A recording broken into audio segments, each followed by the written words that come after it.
Hello students, today we are going to discuss about the second part of the topic biofertilizers.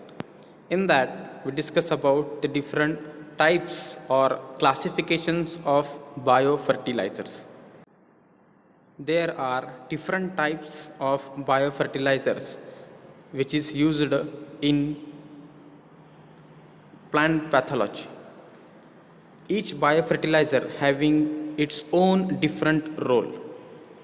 So in that, first one is nitrogen fixing biofertilizers, second one is phosphorus solubilizing, that is PSP, then PGPR, that is plant growth promoting rhizobacteria, then phosphate mobilizing microorganisms, then pectic degrading microorganisms, sulfur oxidizing mycorrhizae, cellulolytic microorganism, zinc and sulfate absorbing BJ and azolla. So that are different types of biofertilizers which is used to increase the yield of that crop. Here let us see one by one. First one is nitrogen fixing biofertilizers. It having three types, that is symbiotic, non-symbiotic and associative nitrogen fixing biofertilizers.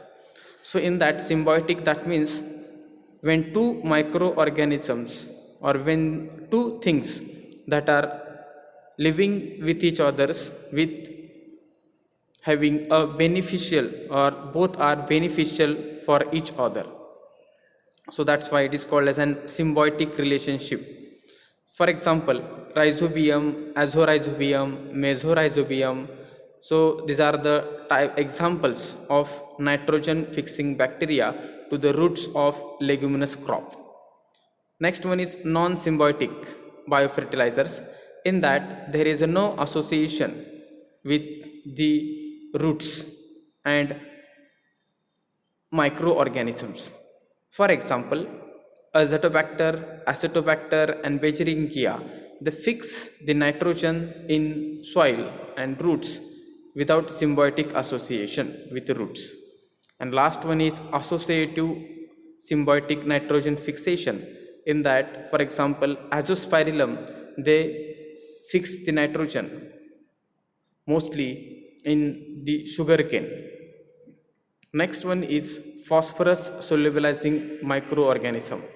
So as we know that phosphorus which is present in soil which is not readily available to the plants, so that some of the bacteria or microorganism, for example Bacillus subtilis or Bacillus circulans, that convert unavailable form of phosphorus into a available one, and in that way phosphorus get absorbed by the roots of plants.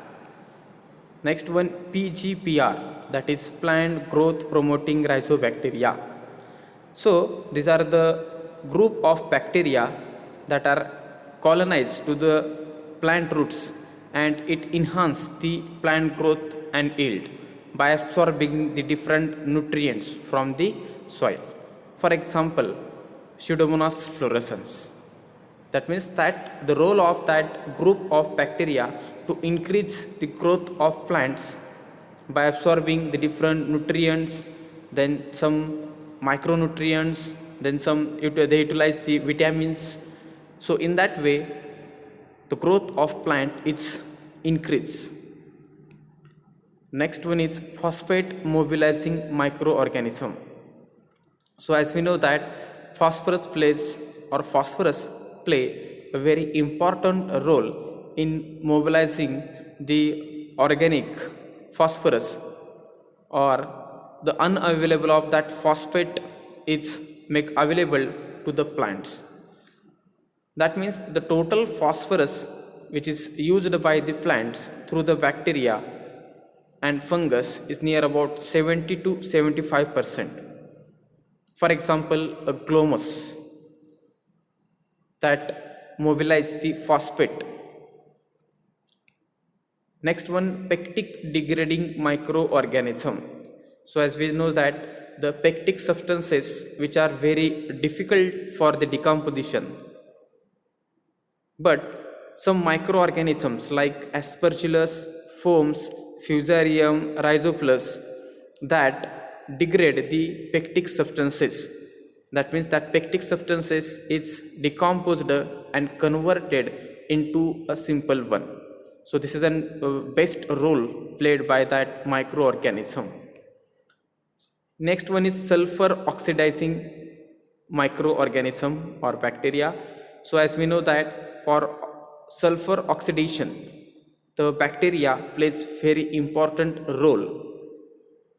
That is, for example, that Thiobacillus thiooxidans, the name of that bacteria that oxidize the sulfur and make available to the plants, which is, as we know that Thiobacillus is gram negative bacteria. Next one is mycorrhizae. As we know that mycorrhizae is nothing but myco means fungus and rhiza means root. That means there is a symbiotic association between the fungus and roots of higher plants. So but the major role of mycorrhiza is absorption of micronutrients, mostly phosphorus. Along with phosphorus, another nutrient, for example, nitrogen, zinc, boron, that micronutrient is absorbed by the mycorrhizae. So as we know that there are different types of mycorrhiza, for example, then endomycorrhiza, ectoendomycorrhiza, ericoid mycorrhiza, and sentinide mycorrhiza. These are the types of mycorrhiza. Next one is cellulolytic microorganism.